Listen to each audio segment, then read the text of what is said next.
MBSE, that's one of the hottest keywords for us in the moment, is trained in a brand new course. So in the master program, in former times we had the classical design theory, and that has now been replaced completely with a model-based product development, and that's focused on MBSE. When we start the course, we introduce to the engineers that today in industry we often have a practice which is following a more traditional product development process, which is now completely switching.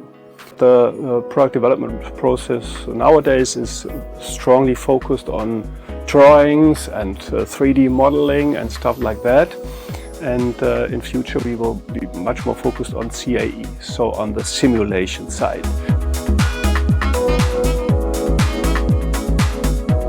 What we tell the students now is that they are the architects of this system model.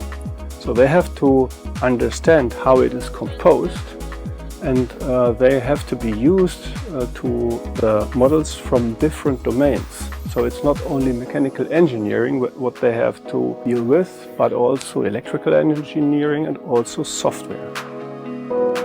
My institute has multiple relationships to Siemens, and if you talk to other institutes here, you will find even more.